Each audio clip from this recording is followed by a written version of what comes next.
10वां अध्याय शुंभवध।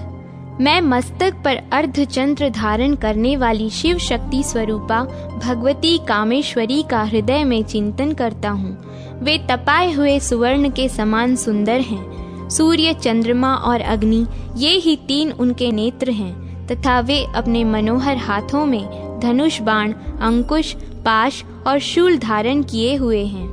ऋषि कहते हैं, राजन, अपने प्राणों के समान प्यारे भाई निशुंभ को मारा गया देख तथा सारी सेना का संहार होता जान शुंभ ने कुपित होकर कहा, दुष्ट दुर्गे, तू बल के अभिमान में आकर झूठ मूठ का घमंड न दिखा।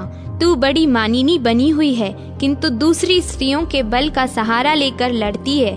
देवी बोली, ओ दुष्ट, मैं अकेली ही हूँ। इस संसार में मेरे सिवा दूसरा कौन है?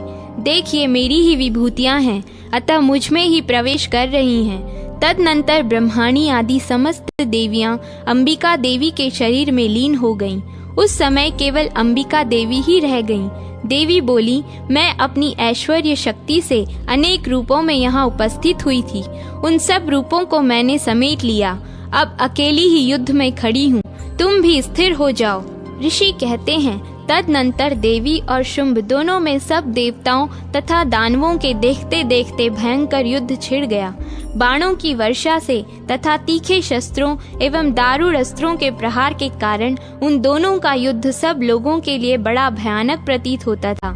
उस समय अंबिका देवी ने जो सैकड़ों दिव्य अस्त्र छोड़े, उन्हें दैत्यराज शुंभ ने उनके निवारक अस्त्रों द्वारा काट डाला।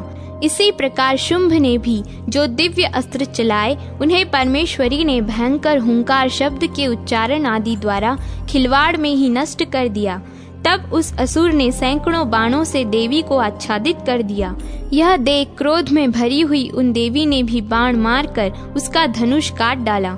धनुष कट जाने पर फिर दैत्यराज ने शक्ति हाथ में ली, किंतु देवी ने चक्र से उसके हाथ की शक्ति को भी काट गिराया।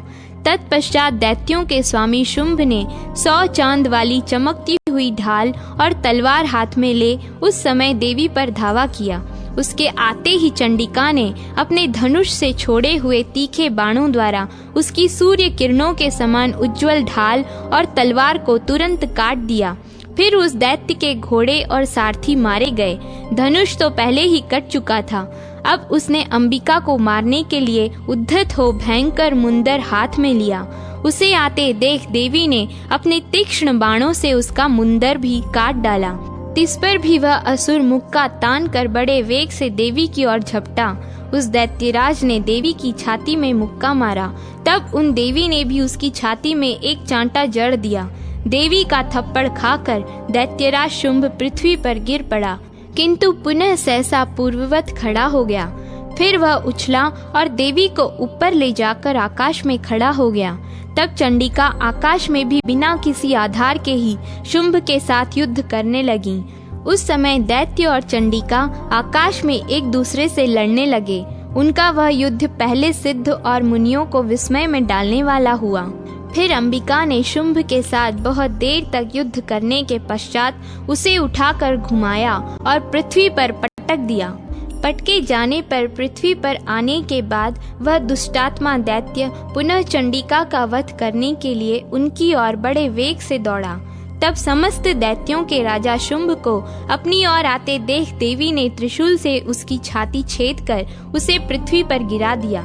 देवी के शूल की धार से घायल होने पर उसके प्राण पखेरु उड़ गए और वह समुद्रों, द्वीपों तथा पर्वतों सहित समूची पृथ्वी को कंपाता हुआ भूमि पर गिर पड़ा। तदनंतर उस दुरात्मा के मारे जाने पर संपूर्ण जगत प्रसन्न एवं पूर्ण स्वस्थ हो गया। आकाश स्वच्छ दिखाई देने लगा। पहले जो उत्पात सूचक मेघ और उल्कापात होते थे, वे सब शांत हो गए तथा उस दैत्य के मारे जाने पर नदियां भी ठीक मार्ग से बहने लगीं। उस समय शुंभ की मृत्यु के बाद संपूर्ण देवताओं का हृदय हर्ष से भर गया और गंधर्व गण मधुर गीत गाने लगे। दूसरे गंधर्व बाजे बजाने लगे और अप्सराएं नाचने लगीं।